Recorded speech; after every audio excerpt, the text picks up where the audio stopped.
Hello students, हमने mole concept में बहुत सी चीज़ें कर ली थी, तो अब कुछ लॉज कर लेते हैं। तो लिखो law of chemical combination. Law of chemical combination. Law of chemical combination. ठीक है, दिखाई नहीं दे रहा तो मैं बोल रहा हूँ ना, तो नोट करते रहना। लॉ ऑफ केमिकल कॉम्बिनेशन, तो इसमें आप पहले लिख लो। कई साइंटिस्ट थे जिन्होंने मिलकर के जो लॉ दिया है, तो इसमें आप सबसे पहले नोट करो। एक साइंटिस्ट था लेवोजियर, तो लिखो Lavoisier comma Dalton and other scientist formulate certain laws concerning concerning the composition of matter and chemical reactions and these laws are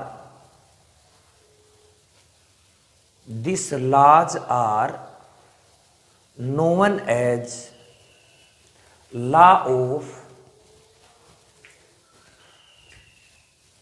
chemical combination. Law of chemical combination, ये कई scientist थे जिन्होंने मिलकर के आपस में कई लॉज दिए, मैटर्स से रिलेटेड चीज़ें हैं। तो इनमें जो सबसे पहला जो लॉ है ना, वो देखो, और जो पहला लॉ है उसका नाम है law of conservation of mass. Law of conservation of mass. क्या मतलब होता है law of conservation of mass? ये लेवोजियर ने दिया था, जो साइंटिस्ट है ना, लेवोजियर ने ये वाला लॉ जो है ना, लेवोजियर ने दिया था। और उसने क्या बात बताई कि अगर आप कोई रिएक्शन करते हो तो उसमें एक साइड, तो इस साइड में जो होता है ना, वो तो क्या होता है, रिएक्टेंट जो रिएक्शन करता है, और इधर क्या होता है, प्रोडक्ट। तो उसने कहा कि अगर कोई भी रिएक्शन होती है तो उसमें रिएक्टेंट का मास और प्रोडक्ट का मास सदा बराबर होता है। मतलब कोई भी जब रिएक्शन होती है तो उसके अंदर जो मास होता है ना, वो कंजर्व्ड होता है। मतलब इस दुनिया में, इस पूरे ब्रह्मांड में जो रिएक्शन होने लग रही हैं, उन सब में जो मास है ना, वो mass can neither be create nor be destroy, but it can change from one form to another form. एक फॉर्म से दूसरी फॉर्म में चेंज हो रहा है, लेकिन मास इस पूरी दुनिया का कैसा है, कांस्टेंट है। पूरी दुनिया में जो मास है ना, वो आज कांस्टेंट है। कोई काम होने लग रहा है तो उसमें से कुछ का मास जो है ना, कन्वर्ट होकर के किसी में चला जाता है, लेकिन मास हमारी पूरी दुनिया का, पूरे ब्रह्मांड का कैसा है, कंजर्व्ड है। तो इस लॉ में यही बात हम आप लोगों को बताएंगे। तो इसके अंदर एक दो लाइन लिख लो। पहले आप लिखो, matter can not be created, matter can not be created nor be destroy, nor be destroy in any chemical reaction, in any chemical reaction. कोई भी केमिकल रिएक्शन होती है उसमें मैटर जो है ना, न तो बढ़ाया जा सकता है न उसको खत्म किया जा सकता है। दैट इज, इसका क्या मतलब होता है, that is total mass, that is total mass in any chemical reaction is always conserved, is always conserved. ठीक है ना। उसका क्या मतलब है कि जो मास होता है, मैं लिख रहा हूं मास बिफोर रिएक्शन, रिएक्शन के होने से पहले मास और मास आफ्टर रिएक्शन, रिएक्शन होने के बाद मास सदा बराबर होते हैं। इसका मतलब है कि कभी भी जो मास है ना वो चेंज नहीं होता है, वो कंजर्व्ड है। पूरी दुनिया का कैसा है, फिक्स होता है मास, चेंज नहीं होता है। मतलब एक रिएक्शन से दूसरे रिएक्शन में ट्रांसफ़र हो सकता है प्रोडक्ट में, लेकिन वैसे कंजर्व्ड होता है। मैं एक एग्जांपल के द्वारा आप लोगों को बताता हूँ। जैसे मैंने एक एग्जांपल लिया, ठीक है ना, H2 प्लस O2 गिव्स, या 2H2 प्लस O2 गिव्स, क्या लिखूँ, 2H2O, ये लिख लिया मैंने, ठीक है ना। मास देखते हैं हम इनका। हाइड्रोजन का मास कितना है, मौलिक, इसका एटॉमिक मास देखेंगे तो 1 होता है, 1 1 2 कितना हो गया 4, ठीक है ना। इसका कितना है 32, टोटल अगर देखा जाए तो कितना है 36, यहाँ देखेंगे। 2 इंटू वाटर का कितना होता है 18, कितना हुआ 36 हुआ।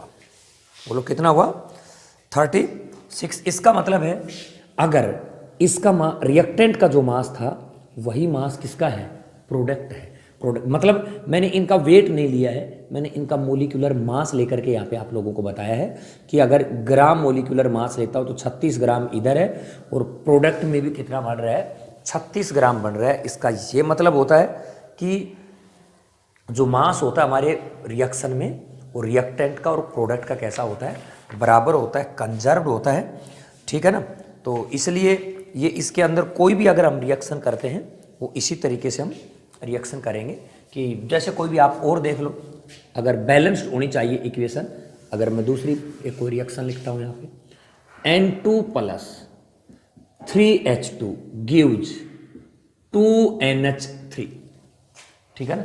N2 plus 3H2 gives 2NH3। तो इसके अंदर देख लो आप, नाइट्रोजन का कितना हो गया, एक नाइट्रोजन का 14, 2 का कितना हो गया 28, और यहाँ पे कितना हो गया हाइड्रोजन का 2 3 जा कितना हो गया 6, टोटल कितना हो गया हमारे पास 34। नाइट्रोजन का कितना होता है 14 और 3 17, 2 into 17 is equal to 34। Mass of the reactant या mass before the reaction is equal to mass after the reaction. ये क्या है हमारा, कंजर्व्ड है। तो इसी लॉ को हम क्या बोल देते हैं, लॉ। और जो दूसरी जो लॉ है हमारी, फर्स्ट लॉ में कुछ भी नहीं था, बहुत ही सिंपल थी कि इसके अंदर सबसे मेन चीज़ क्या थी कि भाई mass of the universe is conserved और the mass of the reactant is मतलब before the reaction and after the reaction are equal. ये मेन चीज़ थी। हमने 2 एग्जाम्पल भी लेकर के देखे। और जो दूसरी जो हमारे पास है, दूसरी जो लॉ, और उसका क्या नाम है, लॉ ऑफ कांस्टेंट, या फिर हम बोलेंगे इसको definite proportion. The law of constant और डेफिनेट प्रोपोर्शन लॉ का नाम है।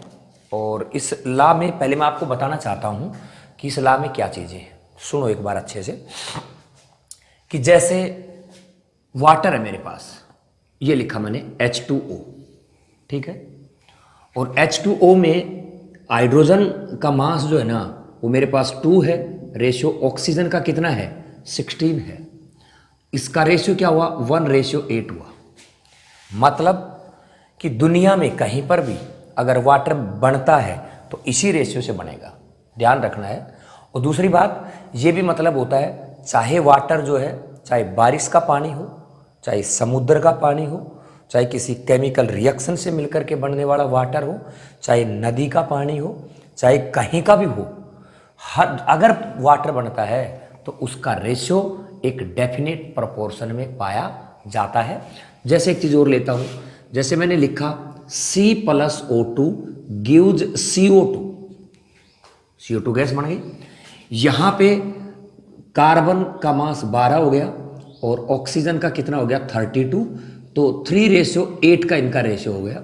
अगर मैं कैल्शियम कार्बोनेट को अगर बेटा हीट करता हूँ तो कैल्शियम ऑक्साइड प्लस CO2 बनता है। ये CO2 बनेगा, इसका भी रेशियो यही होगा, ये CO2 बनेगा, इसका भी रेशियो यही होगा। इसका क्या मतलब हुआ कि दुनिया में CO2 चाहे कहीं पर बनती हो, उसका रेशियो क्या होता है, फिक्स होता है। दूसरी बात, ये बात कहना चाहती है कि अगर CO2 जो है ना, इसके अंदर कार्बन का जो रेशियो है 3 है, ऑक्सीजन का 8 है, तो दुनिया में कहीं पर भी अगर 3:8 अगर आप कोई कंपाउंड बढ़ाओगे तो वो एकमात्र क्या बनना चाहिए, CO2 बनना चाहिए। ये बात ये डेफिनेशन कहती है, समझ गए। तो इसके बारे में आप क्या करो, एक बार नोट कर लो। और जो ये है ना, ये प्रोस्ट नाम के साइंटिस्ट ने दी, तो आप इसके साइड में ये और लिख दो, प्रोस्ट। ये प्रोस्ट ने ये बात बताई थी। तो क्या बात भाई, लिख लो, देखो, in a given compound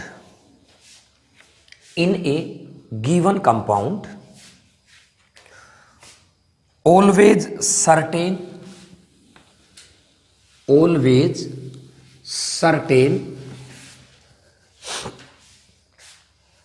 exactly the same proportion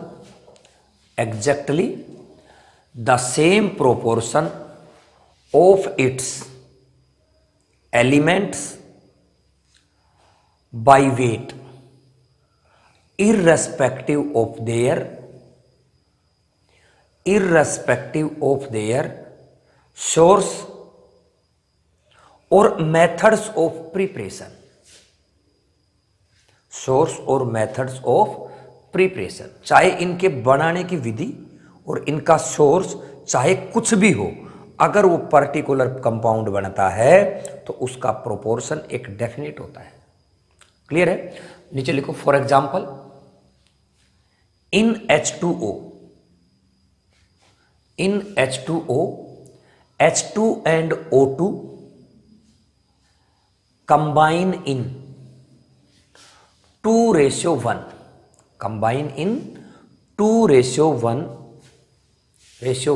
molar ratio, and their ratio remains constant,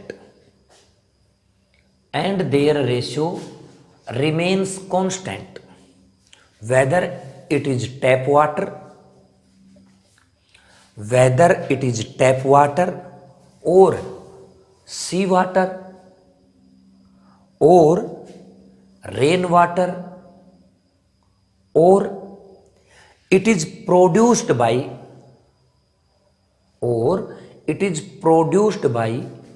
any chemical reactions। ठीक है? उसके बाद इसकी कमी भी है, तो क्या लिखोगे नीचे, लिमिटेशन, इसकी कमियां सुन लो। जैसे मैंने लिखा CO2, यहां पे जो कार्बन होता है ना, कार्बन के 2 आइसोटोप होते हैं, कार्बन 12 भी हो सकता है, कार्बन 14। तो ये सपोज करो कार्बन 12 है और ये कार्बन 14 है, तो इसका रेशियो देखेंगे तो क्या हुआ, 12:32। इसका देखेंगे तो क्या हुआ, 14:32। तो या तो 3:8 आया, और यहाँ पे देखोगे तो 7:16 आया। क्या दोनों कंपाउंड CO2 है? बिल्कुल है, लेकिन इनका जो डेफिनेट प्रोपोर्शन में जो कार्बन ऑक्सीजन होना चाहिए था वो नहीं है। इसका मतलब क्या हुआ कि जहां पे आइसोटोप आ जाता है वहां पे ये लॉ फेल हो जाती है। ठीक है ना? तो सबसे पहला पॉइंट इसका लिख लो, देखो, in case of isotope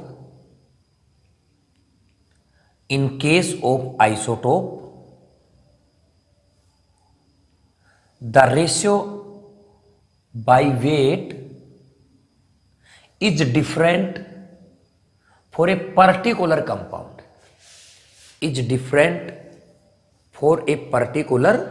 compound, for example, example note कर लो। एक दूसरी एग्जाम्पल और मैं आपको बताता हूं, ये केवल आप एग्जाम्पल को लिख लोगे ना, वही काफी है। मैंने क्या लिखा, मैंने लिखा इथेनॉल, ये लिखा मैंने इथेनॉल, और यहां पे लिखा मैंने ईथर, यहाँ पे CH3O CH3, इसका नाम है इथेनॉल और इसका नाम है डाईमिथाइल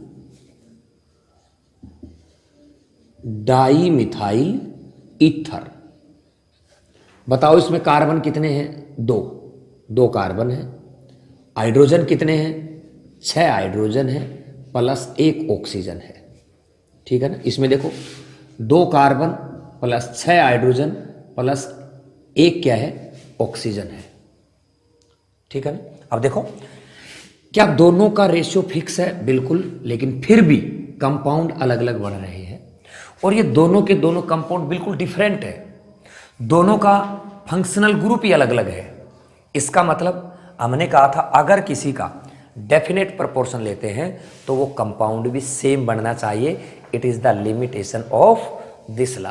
तो ये एग्जाम्पल आप क्या कर लो, नोट कर लो।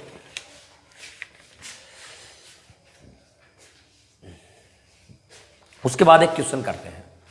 ठीक है ना, नोट कर लिया एग्जाम्पल। तो हम क्या करते हैं, अब एक क्वेश्चन करते हैं। लिख लो, क्वेश्चन लिख लो। लिखो 1.8 gram of certain metal burned in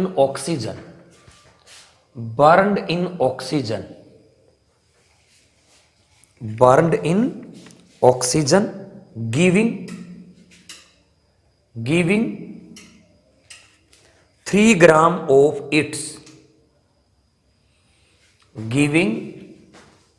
gram of its oxide, full stop. 1.5 gram of the same metal, 1.5 gram of the same metal heated in steam giving 2.5 gram of its oxide, 2.5 gram of its oxide.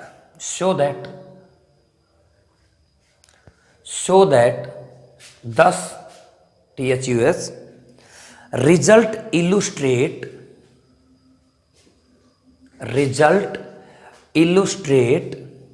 law of constant proportion,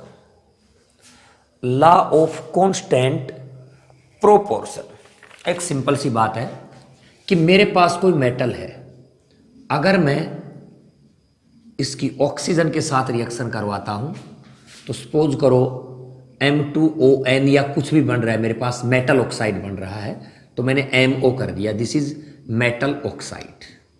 ठीक है, अब मैंने metal कितना लिया? 1.8 ग्राम।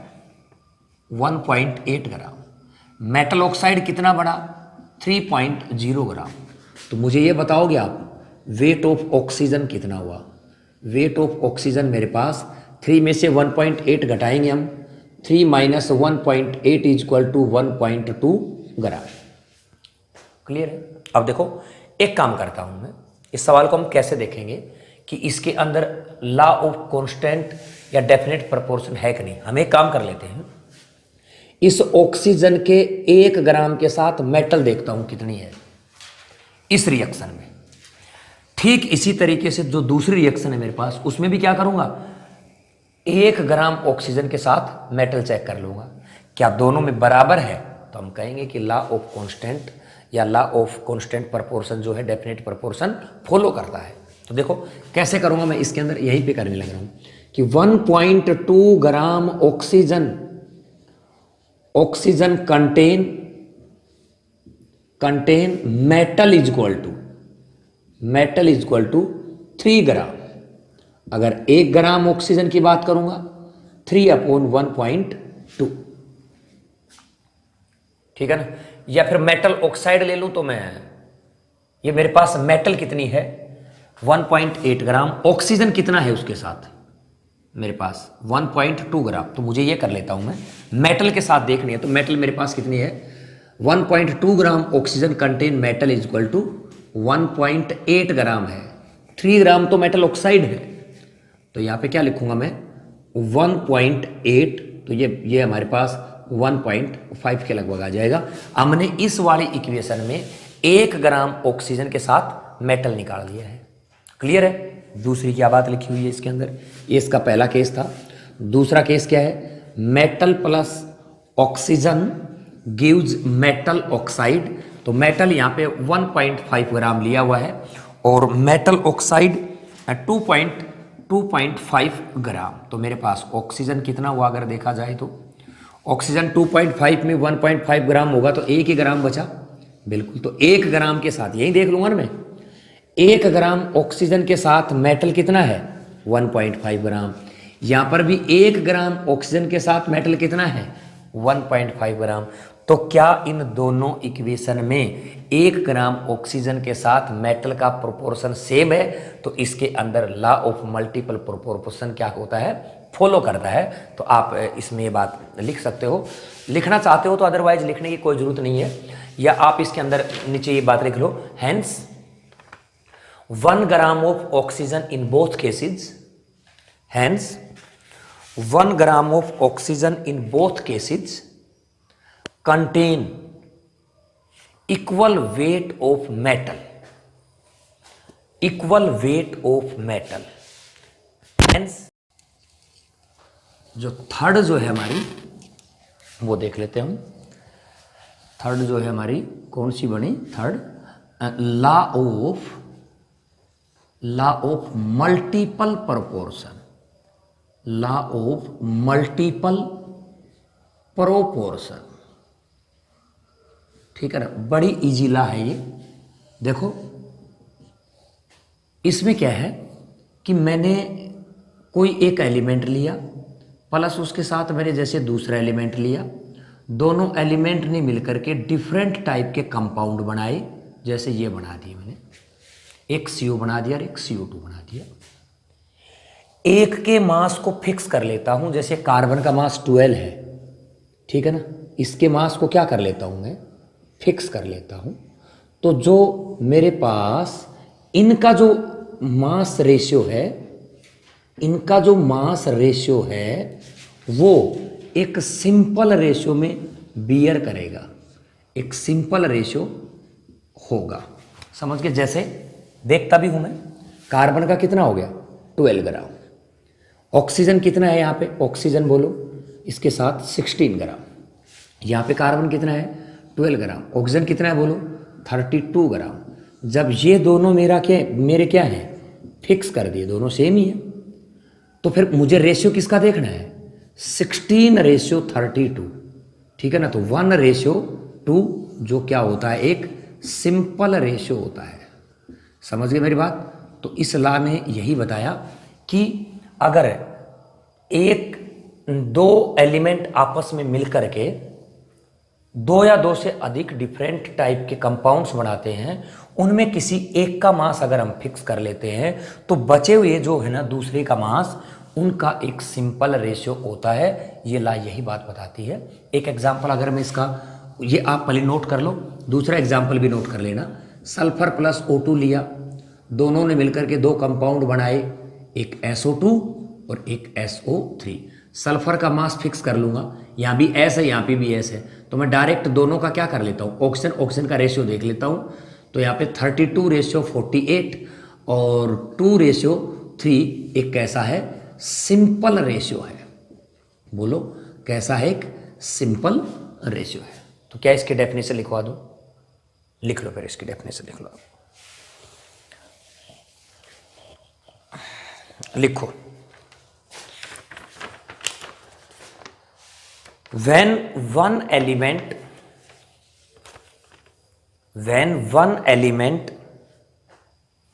combine with other elements to form 2 or more than 2 types different compound, 2 or more than 2 types of different compounds, then mass of one element then mass of one element which combine with a constant mass of other element will bear a simple ratio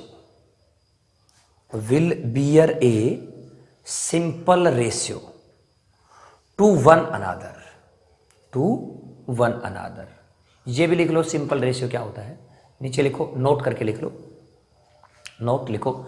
simple ratio means ratio between small natural numbers such as 1:2, 1:3, 2:3 etc। ठीक है ना। और एक छोटी सी line आप इसी में और जोड़ लो, लिखो later on this simple ratio become valency of metal। the simple ratio will become valency of metal। ठीक है ना। तो इसका मैं अब नेक्स्ट टॉपिक करता हूं, ठीक है ना। और कॉन्सेप्ट रिलेटेड टू डेंसिटी, जो मेरा नेक्स्ट टॉपिक है वो क्या है, कॉन्सेप्ट रिलेटेड टू डेंसिटी। तो सबसे पहले यहां से स्टार्ट कर रहा हूं, मैं लिख रहा हूं कॉन्सेप्ट रिलेटेड टू डेंसिटी।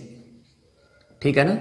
ये मुझे पता है डेंसिटी क्या होती है, डेंसिटी होती है मास अपॉन वॉल्यूम। हमने खूब पढ़ा है, हर क्लास में ये चीज़ें हम पढ़ते जाते हैं। तो सबसे पहले यहाँ से लिखना स्टार्ट कर लो आप, ठीक है ना। लिख लो मास occupied by the substance per unit volume is known as density।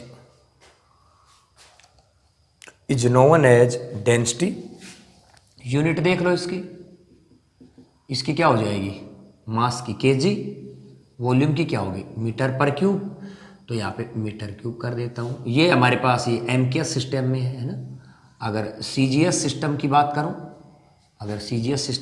करूँ, तो केजी की जगह ग्राम कर देते हैं। यहाँ पे क्या करूँगा, सेंटीमीटर क्यूब। सेंटीमीटर का मतलब एमएल भी होता है, तो ग्राम और एम पर एमएल भी कर सकते हैं हम। ये लो एमएल, ठीक है ना। तो ये इसकी क्या है, ये क्या है इसकी यूनिट, ये क्या है इसकी यूनिट, ये क्या है इसकी यूनिट। एक सीजीएस सिस्टम आप पढ़ोगे फिजिक्स में, ठीक है ना। और एमकेएस सिस्टम पढ़ोगे, जैसे सेंटीमीटर, ग्राम, सेकंड, ठीक है ना, मास, और ये तुम्हारा केल्विन, सेकंड, इस तरीके से होता है, ठीक है ना। तो उसके बाद में जो डेंसिटी होती है ना, ये दो टाइप की होती है। तो आप यहाँ से ये लिखो, डेंसिटी जो है ना, इसकी अगर मैं टाइप देखूं तो यहाँ पे ये लिखता हूँ टाइप ऑफ डेंसिटी, ठीक है ना। तो डेंसिटी की टाइप हुई दो, कौन कौन सी, एक होती है अब्सोल्यूट, एक होती है रिलेटिव डेंसिटी। एक होती है अब्सोल्यूट डेंसिटी, जिसको मैं एडी का नाम दूंगा, एडी, है ना। दूसरी होती है रिलेटिव डेंसिटी, जिसको मैं आरडी का नाम दूंगा। अब ये क्या क्या होती है, इनके बारे में हम पढ़ेंगे। सबसे पहले आप एडी के बारे में लिख लो, ठीक है ना। एडी जो होती है अब्सोल्यूट डेंसिटी, ये क्या होती है, लिखो, it is same for solid, liquid and gas. आज के लिए इतना ही, थैंक यू।